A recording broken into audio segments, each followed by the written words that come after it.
I'm Earl Stewart. I welcome you to Earl Stewart on Cars Mystery Shopping Report.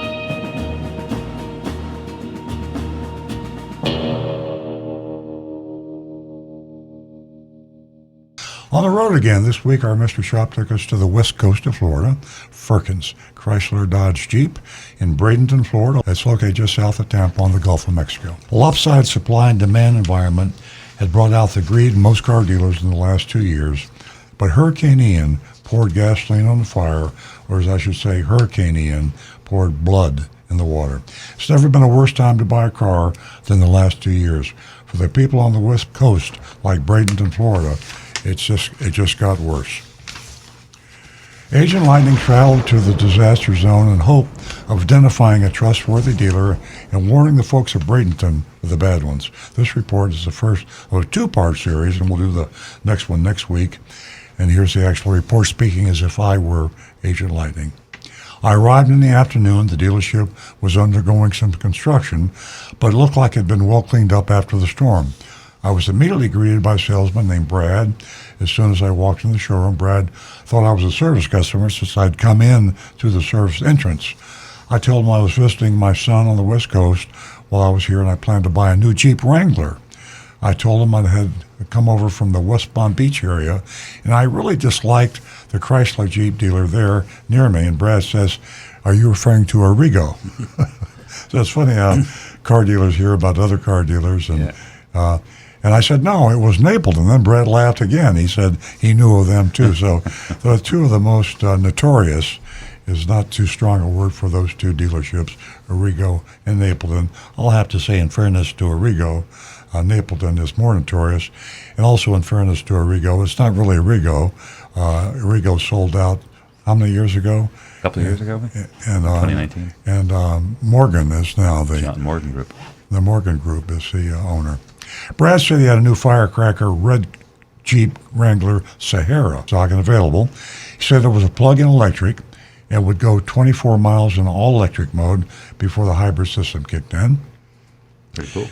Yeah, well, there's a few. Toyota's got one of those, and there's a couple other. He took me outside to see it. It was parked on the pad near the front door. It was bright red, had an MSRP of $61,290. And there was no addendum. Now, that's the shocker. Don't hear that very often these days. We took it out for a test drive. It drove well and was very quick, but it wasn't charged enough for me to try out the all-EV mode. Brad went over everything, and I was impressed with the vehicle's technology. We went back in the dealership. Brad led me to a seat and said he would go get the pricing for me. He said I was lucky to have found the Jeep. The plug-ins are very rare. I sighed, knowing he was setting me up for the big one, the big hit. He wanted to know if I wanted to pay cash or finance and how much money I had to put down. That's all standard operating procedure in car dealerships. My anxiety began to rise. Brad left, and he said he'd be right back. Returned in 3 minutes, very quick, with a worksheet. The top line labeled market value was MSRP $61,290. The line labeled selling price was the same, $61,290. Now, here we go. There was an $887 doc fee. That's a hidden fee. $199.95 electronic filing fee. That's a hidden fee. And a $60 third-party tag fee. Obviously, another hidden fee. I don't call them dealer fees anymore because dealer fees has become a generic term. And there are actually dealers out there that are advertising no dealer fee. But they don't say anything about electronic filing fee or third-party tag fees or doc fees, which are just made-up names for hidden fees. And usually, for years, they call them dealer fees. Everything else added looked legit, and you add those together was like $1,147. Not a huge amount of money over sticker in today's market. And Brad told me that the owner never marks up his cars, and never did during the pandemic or during the inventory shortages. And this is quite amazing. Really good, actually. And the Jeep Wrangler is about as hot a vehicle as there is on the market today. And a plug-in hybrid Jeep Wrangler. And plug-in hybrid really makes it rare. So I was shocked. Stu was shocked. Nancy was shocked when we read this. Right. And so I think it's a small town thing. Bradenton, Florida, a little sleepy town near Tampa, right in the heart of the hurricane area, not putting an addendum on a car, not charging over MSRP except for about $1,100 in hidden fees, and on one of the hardest vehicles to buy, a very popular Jeep Wrangler, even more hard to buy because it's a electric combo hybrid. So there you have it.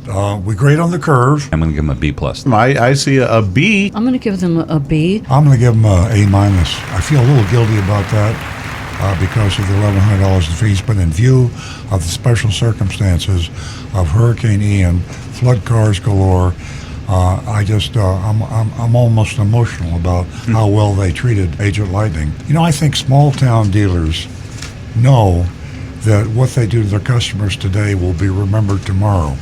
And I think that Firkins is just a smart guy. He's in a small town.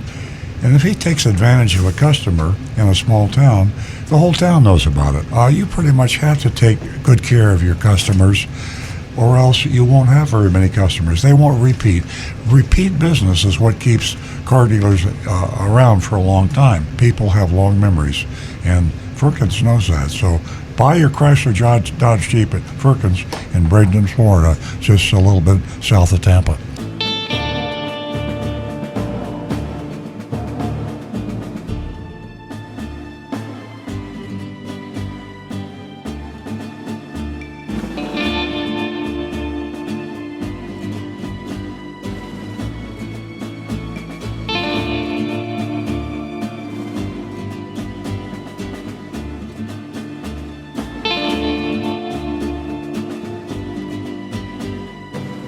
Hi, this is Earl Stewart. Thank you for watching this video. If you would like to be notified of new videos that we post to our YouTube channel, simply click on the subscribe button and the bell icon in the lower right-hand side of the screen.